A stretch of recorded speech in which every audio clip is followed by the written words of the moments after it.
Y vamos prosiguiendo esta catequesis teológica sobre la Eucaristía, y en la que estuvimos acabando sobre todo el sentido de la cena pascual judía, ¿no?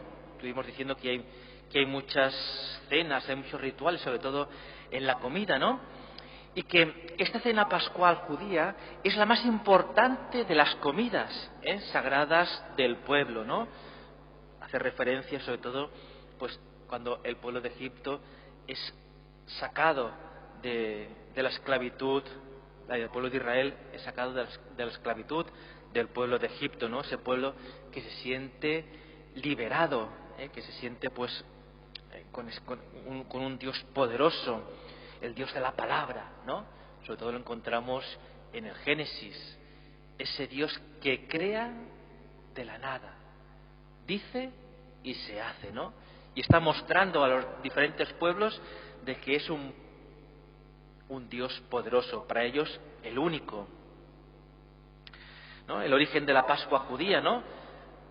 Sintetiza dos ritos, ¿no? Sobre todo el del cordero y el de los ácimos, ¿no? Sobre todo estuvimos diciendo, ¿no?, que el rito del cordero era propio de los pastores nómadas, ¿no? Pensemos de que, claro, el pueblo de Israel no se constituyó como los pueblos de aquí, sobre todo de la parte occidental, ¿no? Por ejemplo, como el pueblo cocentaino, no sé cómo se constituyó, pero no era cuestión de que había como un núcleo y se iba juntando más gente y se iban haciendo pueblos, ¿no? O como en otros pueblos que eran propiedades y poco a poco se van juntando, no. Es decir, el pueblo de Israel sobre todo es un pueblo nómada, sobre todo eran tribus, pensar el concepto tribus. Sobre todo en el Oriente, todo eran tribus, y que poco a poco pues se van estableciendo en pueblos más nómadas, hay más sedentarios, pero que en un principio eran nómadas. Sobre todo, acordaos de Abraham, ¿no?, que iban con sus rebaños, iban siempre caminando y que montaban su altar y rezaban al Dios de aquel lugar. Cada altar tenía un nombre y entonces tenían como esa ruta establecida que iban, y cuando volvían pues hacían lo mismo, ¿no? Hasta que Abraham es llamado y se separa de su tribu con el gran peligro que eso llevaba, porque una tribu pues fuerte y grande podía defenderse de los ladrones y de los maleantes, ¿no?, de que siempre han habido antes y ahora, y eso es una cosa de que no nos podemos librar de ellos, y entonces él se separa, ¿no? Es decir, que son tribus y que poco a poco algunas de esas tribus empiezan a ser agricultores. Cuando empieza la agricultura, lo de nómadas ya no funciona. Entonces eran seminómadas, ¿no? Mientras duraba el momento, hasta que no se recogía la cosecha, pues no podían marchar, ¿no? No eran como los que llevaban pues los rebaños. Pues justamente en esta cena judía se juntan estos dos ritos. El rito del cordero, lo estuvimos diciendo con los dos hijos de Adán, con los dos hijos de Adán, ¿no?, con Caín y Abel, ¿no? El cordero y las espigas, ¿no? Como lo que hacían, ¿no? Pues eso, sedentarios agrícolas, ¿no?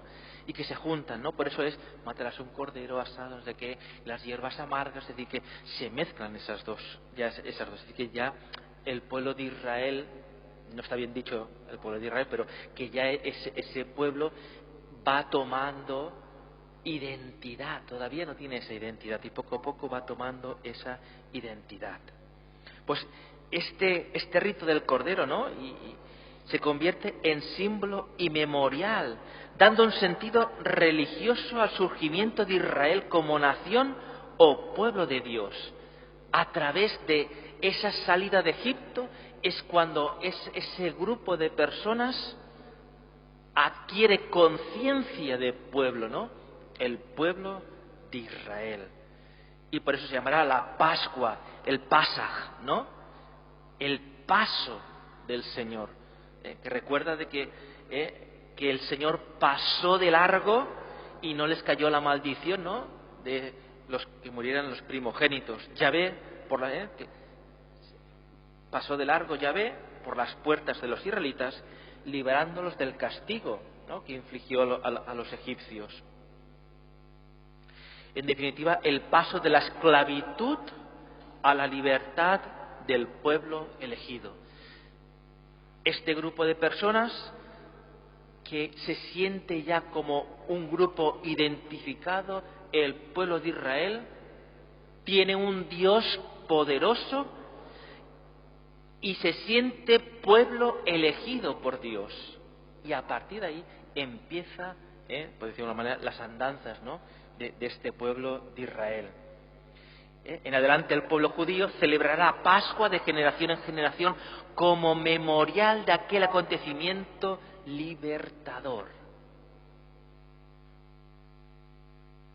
Por eso es la más importante, ¿no? Cada año, y por eso pues todo ese ritual que tienen, ¿no?, sobre todo los niños pequeños. Y por qué esta noche es diferente, ¿no? Y es como una catequesis para los niños, y que se va transmitiendo de generación en generación a través de la palabra. Luego poco a poco pues se va pasando a escribirlo, pero que en un principio era todo de palabra. Y que entonces pues eso, delante del pueblo judío celebrará la Pascua de generación en generación como memorial de aquel acontecimiento libertador. Esta liberación se hace en una vigilia, por la noche, el 14 del mes de Nisán, incluyendo el rito del Cordero y de los ácimos como signo que recuerdan y actualiza la liberación, reproduciendo ritualmente aquel acontecimiento histórico. Todo eso lo encontramos sobre todo en el libro del Éxodo. Este será un día memorable, en recuerdo para vosotros, y lo celebraréis como fiesta en honor a Yahvé, de generación en generación, ¿no? La razón es clara. Se trata de vivir de modo actual o de celebrar el memorial de la Pascua de Yahvé, no solo como acontecimiento pasado, sino también como realidad del presente e incluso como anuncio del futuro escatológico, de una nueva Pascua. Y todo esto nos está poniendo las bases de la Eucaristía, porque fijemos de que esta cena pascual, lo iremos viendo, Jesús en la última cena tiene un sentido pascual muy fuerte. Y lo que celebramos aquí tiene ese memorial hacia esa cena de Pascua. Fijemos que hay muchos paralelismos. También es una cena de liberación. Somos libres a través de Dios, ¿no? Ya no somos esclavos. A través de Jesús, pues somos libres, ¿no? Estuvimos viendo sobre todo en las diferentes tradiciones que tienen los judíos, ¿no? Según la Mishnah, ¿no? Que son los libros judíos que van interpretando sobre todo la Torá, ¿no? Según la Mishnah, de cómo se celebraba esa cena de Pascua, ¿no? Primero se hacía el kiddush, ¿no?, la santificación, ¿no? Se servía la primera copa de vino, el padre pronunciaba la primera oración, un poco estuvimos explicando, ¿no?, la hadagá, el relato, donde esa segunda copa, donde el padre dialoga con los niños, ¿no?, porque esta noche es diferente, pues esto significa la liberación, no sé qué, les va explicando toda la cosa, ¿no? La Bijna Magzón, ¿no?, la acción de gracias después de la cena, después de toda la cena, pues dando gracias, ¿no?, porque están esperando la venida del Mesías. Nos hemos de poner en clave judía. Ellos, en su cena pascual, están esperando al Mesías. Cuando venga el Mesías, llegará la liberación total. El Jalel, ¿no?, que son los salmos de alabanza, no acabada la cena y esa acción de gracias. Ven los salmos, que un poco más de fiesta, de cantos. No sé si hay bailes, pero un poco más en cantos, ¿no? Porque hay que saber de que los judíos son muy expresivos. Sobre todo su oración, su ritual es muy expresivo. No sé si os habéis fijado o si habéis ido a Tierra Santa, ¿qué hacen en el muro de las lamentaciones? ¿No? Mover todo el cuerpo. Es decir, la oración es todo, no solo la palabra, no solo esa conexión, sino todo el cuerpo. Gesticulan mucho, ¿no? Y es todo el cuerpo que está en oración, ¿no? Por eso esos gestos, ¿no? Que a veces vemos que nos choca un poco, pero es todo el cuerpo el que ora delante del Señor.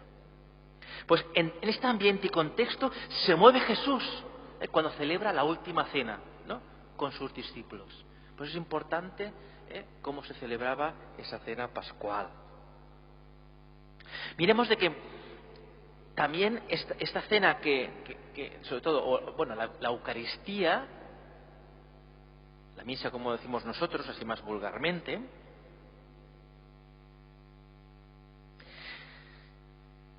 tiene sus raíces no solo en la vida y en la muerte de Cristo, sino también en su resurrección. Mejor dicho, la resurrección del Señor es la fuente última de donde dimana la Eucaristía de la Iglesia posterior, hasta el punto en que sin la resurrección la Eucaristía no llegaría a existir. Por eso es muy importante también creer en la resurrección.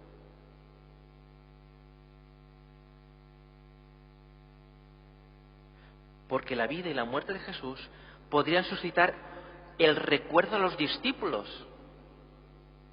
Claro, si no ponemos la resurrección, pues nos quedaríamos, podríamos decir que como en unas historias, en unos recuerdos, aquella experiencia que los mismos discípulos tuvieron. Pero no, con la resurrección puede ser generadora de la presencia de Cristo en la Eucaristía. Eso es lo que nos diferencia de los protestantes. Los protestantes, ellos no creen en la presencia real de la Eucaristía. Es un recuerdo. Celebran, sí que hay iglesias protestantes que celebran una cosa parecida a la Eucaristía nuestra, y que incluso pues con el pan y todo igual, sí, prácticamente igual, pero cuando se ha acabado, el pan que ha sobrado lo recogen y para la siguiente misa. Es decir, no hay presencia real de Cristo. No sé si son los evangelistas o una rama de ellos, no me acuerdo muy bien, o los de Lutero, que en la vigilia pascual, allí sí que ellos creen que es la presencia real de Cristo, pero que una vez acabada la misa, la presencia se va. Es decir, no tienen como nosotros tenemos la reserva o el Santísimo como lo tenemos aquí. Eso ellos no lo tienen. Es un poco la gran diferencia que tenemos con ellos, ¿no? Miremos que en los Hechos de los Apóstoles no afirman explícitamente que la fracción del pan sea la presencia del resucitado. Dan a entender en aquel gesto era la memoria viva del acontecimiento de la resurrección. Y aunque no nos diga explícitamente, pensemos de que estamos analizando, estamos estudiando, ¿no? Es decir, por eso que tampoco a veces nos escandalicéis por algunas formulaciones que se pueden decir, ¿no? Pero que, es decir, que fijemos de que, porque lo que analizamos es lo que nos dice el texto. Porque iremos viendo de que a veces el texto nos dice algo, cuando iremos analizando, por ejemplo, algunos de los evangelios, o alguna de las cartas, o algunas cosas, claro, diremos, la Escritura no dice esto. Entonces podremos pensar, ¿y por qué lo hacemos? Bueno, porque también hay que pensar de que la Iglesia, durante muchos años, ¿no? Y desde el principio, no todo está escrito. Está lo que decimos la tradición. Y que hay gestos que desde el principio se han hecho y que luego más tarde pues se han escrito como tradición de la Iglesia, pero no están en las lecturas, ¿no? Pero bueno, es decir, también forma parte, es decir, la Biblia sola no forma parte solamente de nuestra formación o de nuestras vivencias cristianas, sino que es una parte, pero luego también está la tradición de la Iglesia. Eso también es importante, porque, claro, la Iglesia, ¿quién la funda? No la funda Pedro, no la fundan los apóstoles, no la fundan los obispos, ni el Papa, ¿no? La funda Cristo. Y el Espíritu de Dios está en la Iglesia. Y es el Espíritu quien guía a la Iglesia a través de cada uno de nosotros. Por eso que siempre os he dicho que somos una pieza muy importante de la Iglesia. Miremos de que esta relación de la Eucaristía-resurrección aparece con más claridad, como ya os dije al principio, ¿no?, en el pasaje de Maús. El pasaje de Maús es precioso, porque es esa incomprensión, podríamos decir, de esos primeros cristianos, aunque ellos no se llamaban todavía así, pero de esos primeros seguidores de Jesús, que se han quedado decepcionados de que parecía que, y Jesús, el Jesús resucitado, camina con ellos, como hace ahora. Jesús va caminando con nosotros, va caminando con la Iglesia y nos explica las Escrituras y parte con nosotros el pan, ¿no? Ese gesto de partir el pan. Es decir, no es cualquier cosa, ¿no? Es decir, cuando los sacerdotes pues partimos el pan, estamos simbolizando justamente este pasaje, ¿no? Como diciendo, aquí está el Cristo, que se parte y se reparte entre todos. Y que no lo veremos como vemos esta figura, como una persona humana. No, no. Vemos al Cristo resucitado, al Cristo sacramentado, ¿no? Estas diferentes imágenes de Cristo que poco a poco os iréis acostumbrando a estas nomenclaturas, ¿no? Un poco me parece que ya la última ya os estuve explicando, ¿no? Diferentes, ¿no? Del Jesús histórico, del Jesús bíblico, del Jesús resucitado, del Jesús... hay diferentes puntos de vista, es el mismo Jesús, pero en cuanto lo vemos de un punto de vista u otro, diremos una cosa o diremos otra. Si lo decís, un poco como nos pasó con María. Desde el punto bíblico, ¿qué podemos decir? Pues podemos decir esto, más no, porque esto ya no es bíblico, esto ya es tradición, esto ya es... Claro, pasa que nosotros muchas veces lo que nos llega es todo mezclado, ¿no? Cogemos un poco de aquí, un poco de allá, lo mezclamos, hacemos un cóctel y no lo bebemos, no lo tomamos. Pues, pero cuando hacemos un estudio serio, lo separamos, para saber qué es cada cosa y saber dónde viene y saber tomar a veces pues la mejor decisión o el mejor argumento, ¿no? Y para no caer a veces en fundamentalismos o en cosas que a veces que son falsas, ¿no? O cuando nos vengan con argumentos un poco científicos, ¿no? Esto no podamos rebatir, porque son lenguajes diferentes.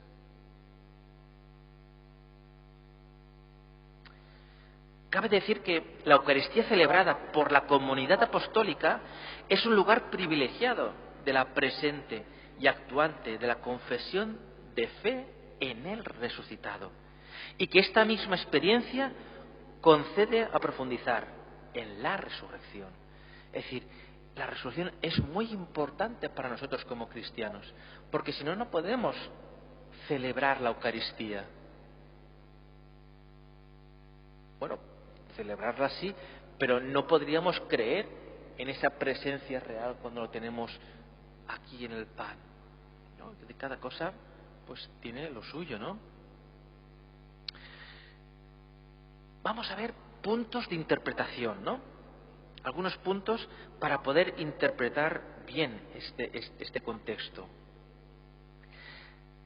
Pensar de que en todas estas cosas, que ahora puede que, entre comillas, lo tengamos bastante claro, o más claro, Lo que pasa es que siempre la teología va en evolución, ¿no?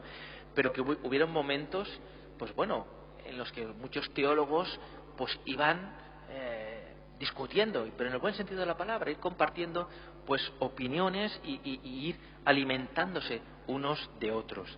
Y vemos de que sobre todo Bullman, un teólogo muy importante, yo os voy diciendo los nombres, pero tampoco para que os los aprendáis de memoria, pero que sí que cuando os vayan sonando, pues un poco pues ya sabéis un poco de qué va. Bullman dice que las palabras de la última cena no corresponden a las palabras de Jesús en la última cena,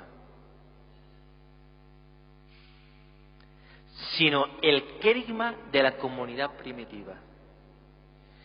Y me puedes decir, ¿cómo que no son las últimas palabras de Jesús? ¿Cómo que? Entonces, yo que me pensaba que... No os asustéis. Es poner el mismo argumento que estuvimos con María. Pensad de que los evangelios están escritos mucho después de que Jesús muriera. Y no los escribieron los apóstoles que estuvieron allí, los escribieron personas que no estuvieron presentes, personas que recibieron diferentes textos, diferentes historias, por allí por donde pasaba Jesús, las juntan y hacen un relato histórico donde le van dando forma. A los evangelistas no les interesa tanto la veracidad real, sino transmitir un mensaje, que es el querigma, anunciar lo principal de la fe. Pensar de que los textos más cercanos a Jesús son las cartas de San Pablo, y que son del año últimos de los 40, entre los 50 y 60. Es decir, ya Jesús ya hacía más de 10 años que había fallecido. Entonces, claro, y San Pablo no conoció a Jesús cara a cara.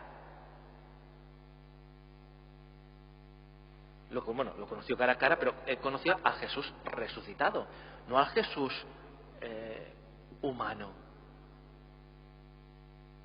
Entonces, él va escribiendo esa experiencia, ¿no? Fijaros de que las palabras que decimos, sobre todo en el momento de la consagración, son las de San Pablo, no las de los evangelistas, son las de San Pablo. Ahí iremos viendo. Dio Jesús a su propia muerte. Eso nos lo dice Casseman. Porque no podemos entrar en la mente de Jesús. ¿Qué pensaría Jesús? ¿Por qué hizo Jesús esto? Porque no lo sabemos. Lo podemos intuir a través de sus actos, de lo que nos dijo y lo que los apóstoles nos aportan. Pero no sabemos qué sentido dio Jesús a su propia muerte. No se puede determinar si Jesús dio a su muerte un sentido salvífico. Es imposible reconstruir con los relatos de la institución el sentido original que Jesús atribuyó a este acontecimiento. Fijaros lo que nos están diciendo teólogos de peso, ¿no?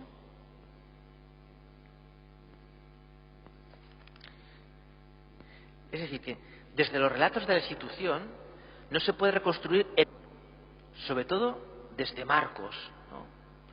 Marcos es un evangelista que es muy sencillo,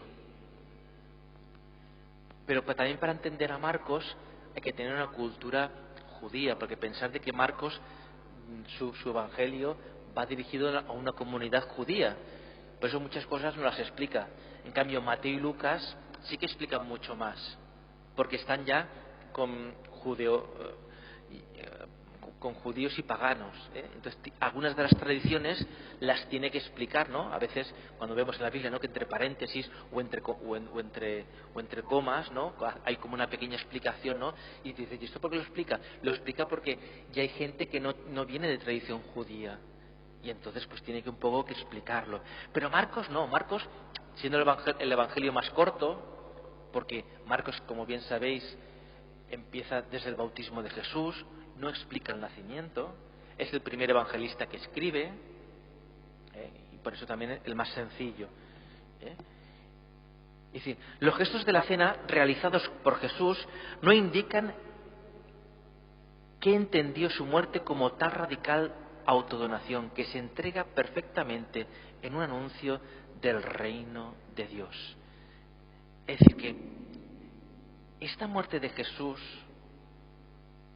aunque no podemos saber bien cómo, en qué sentido lo hizo él, pero que sí que nos indica una autodonación. Se puede ir releyendo, ¿no? Es decir, y también un anuncio del reino de los cielos. Haciendo un estudio de los diferentes textos podemos entrever eso, ¿no? Y eso es lo que nos van diciendo los teólogos. Por eso que no todo nos lo inventamos, sino que tenemos que saber sacar, ¿no?, lo mejor de esos textos.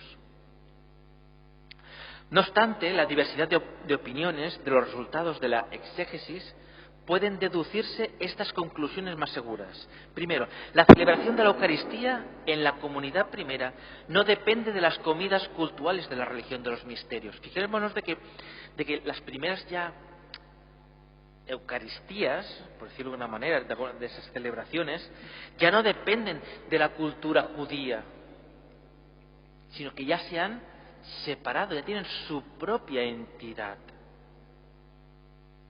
¿No? La celebración de la Eucaristía de la comunidad primera depende más bien de la última cena de Jesús con sus discípulos. Ya no es una cena judía, ya no es el Pasaj, la liberación de Israel del pueblo de Egipto. No, ya es una referencia directa a la última cena de Jesús con sus discípulos. Ya, eso nos lo dicen ya de las primeras comunidades.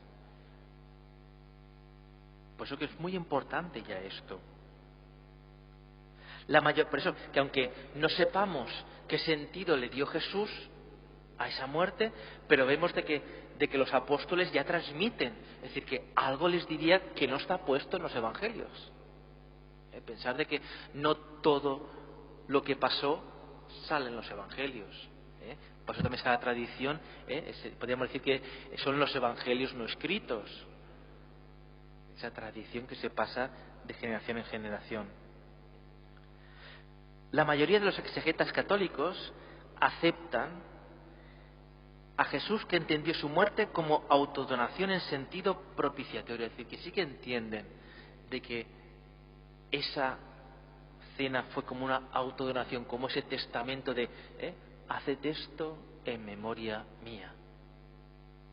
Por eso lo que decíamos antes, ¿no?, de que aunque no sean las palabras exactas, porque pensad que en aquel tiempo no estaba ni la televisión ni la radio, no habían grabado, es decir, hoy en día, ¿no?, ¿qué les pasa a los políticos?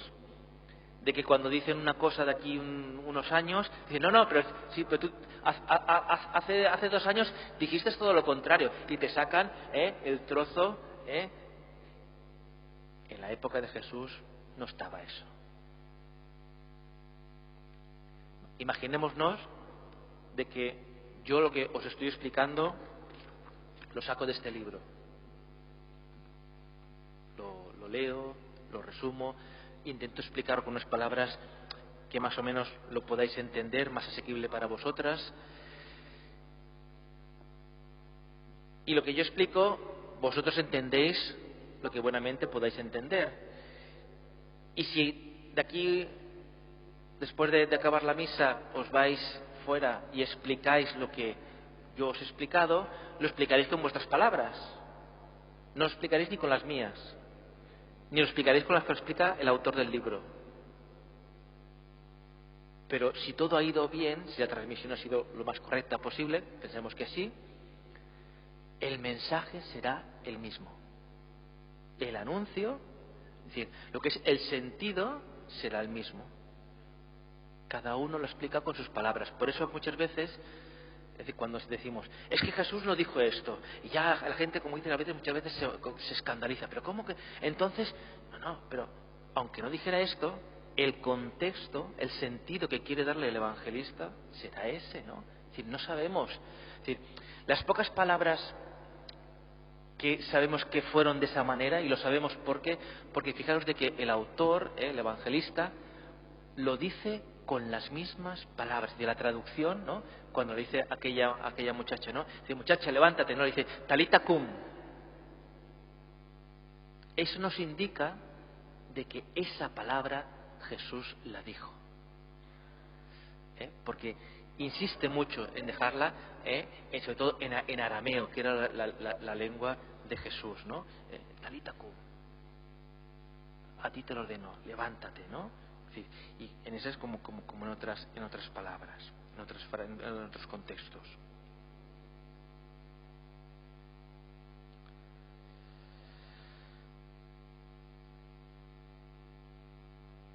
También ese aspecto expiatorio es el ámbito y el contexto de la comprensión, en la presencia del reino de Dios. Ese contexto, como ya hemos dicho, ¿no?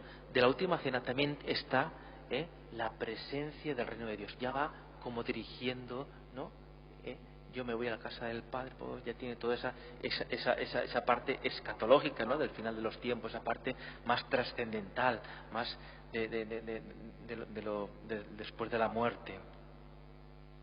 Fijémonos de que, sobre todo, si vamos analizando los diferentes, digamos, evangelios, vamos a mirar las coincidencias y las diferencias de estos evangelios.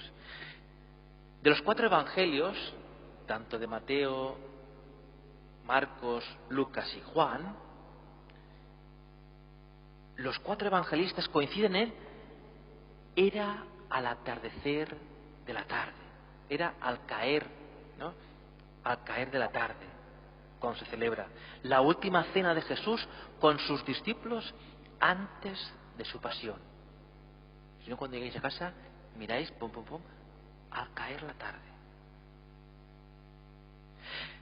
Todos coinciden también en que es una cena de despedida.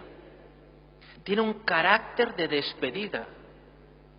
Jesús, es decir, esa cena la hace intencionadamente y tiene ese carácter de despedida.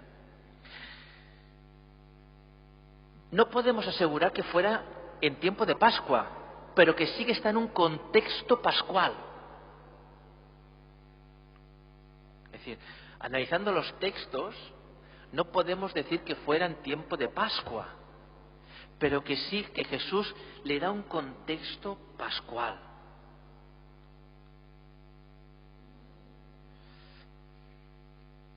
Jesús relaciona esta cena con su futura muerte. Es decir, que Jesús ya ve lo que va a suceder. Los gestos de Jesús con el pan y el vino, tomó, partió, dio gracias y repartió. Coinciden también, sobre todo, los evangelistas. E incluyen unas palabras con sentido escatológico, con ese final de los tiempos, con esa parte más trascendente. En cambio también, aparte de estas coincidencias, también hay diferencias entre los evangelistas. Fijemos de que tanto Lucas y Pablo, aunque Pablo no es evangelista, pero cuando explica sobre todo lo de la última cena, añade, con respecto al pan, añaden, entregado por vosotros,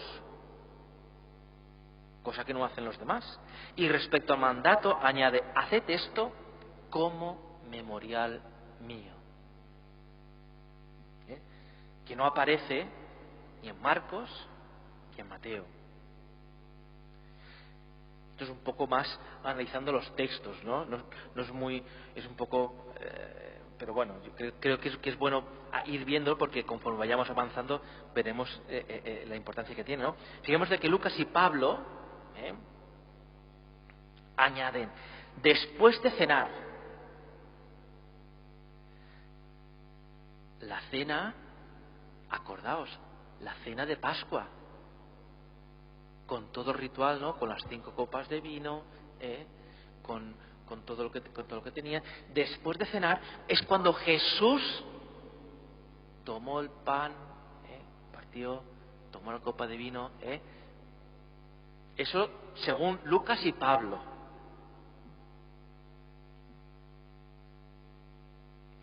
En cambio, sobre todo en las palabras sobre el vino, Mateo y Marcos añaden lo de la sangre. Esta es mi sangre de la alianza. Pero tanto Mateo y Marcos lo que nos va diciendo es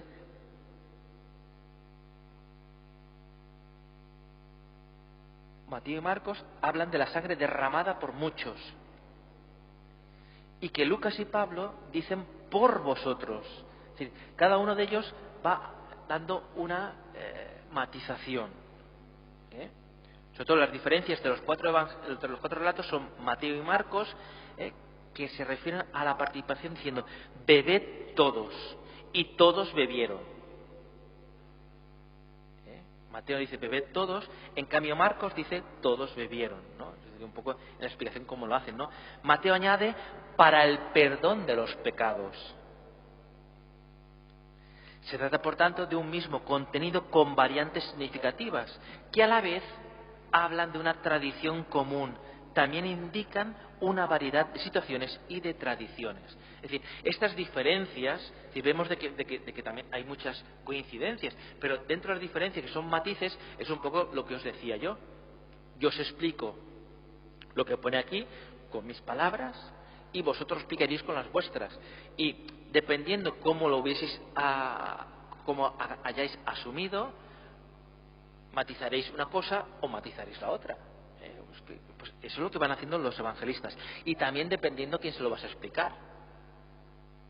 Esto quedaría mucho mejor explicado si yo tuviese aquí, ahora como están las pizarras electrónicas, pues una pizarra de estas digitales, ¿no? Y entonces pues hiciera toda la explicación, y dirías, vaya, don Javier, vaya rollazo que nos está soltando, ¿no? Porque claro, no es, tampoco es para eso, ¿no? Es decir, eso mayormente sería en una clase de teología.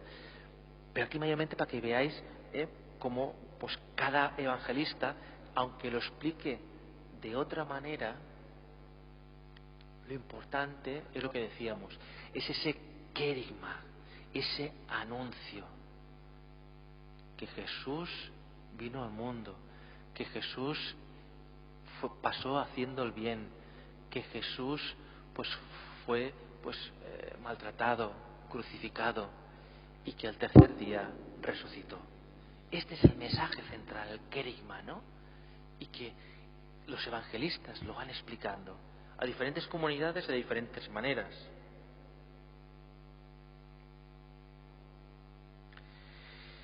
Y entre este acontecimiento y su expresión litúrgica, porque claro, lo que celebramos en la Eucaristía, todo lo que nos van diciendo los evangelistas, después nosotros en la Eucaristía lo vivimos litúrgicamente. Entonces, eso hay que adaptarlo, ¿no? Y vemos que los autores ven indicios suficientes para afirmar que los relatos nos transmiten el acontecimiento fundamental de la última cena, como decíamos antes, ¿no? De que ya ven ese fundamento. Es decir, las diferencias, los relatos nos lo transmiten. Personas que participan de la tradición del Antiguo Testamento tienden a aplicar a la cena de Jesús categorías de la Pascua. Y tenemos 3 géneros no literarios: el etiológico, que busca el origen; el testamentario, busca iluminar la experiencia comunitaria; y el culto o litúrgico, que es la relación de transmitir esta influencia por la liturgia y la Eucaristía.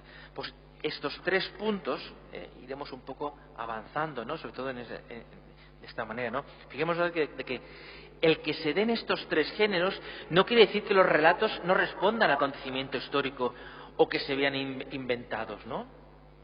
Tanto los relatos de la cena como la Eucaristía de la comunidad serían inexplicables si no tuvieran su fundamento en la voluntad expresa de Jesús. pues eso lo iremos viendo más adelante, ¿no? Sobre todo esta parte, ¿no? Lo que es la parte, pues buscando el origen, ¿no? ¿Cuál es el origen de la Eucaristía en sí? Pues con esos textos históricos, la parte más testamentaria, desde la experiencia de la comunidad, ¿no? Y después todo eso, cómo lo manifestamos o lo expresamos desde la parte más de la liturgia, del rito, ¿no? Y todo eso tiene que ir compaginado. Cada uno lo comunica y lo habla desde su lenguaje. Y eso ya, pues poco a poco, lo iremos comunicando o lo iremos avanzando poco a poco.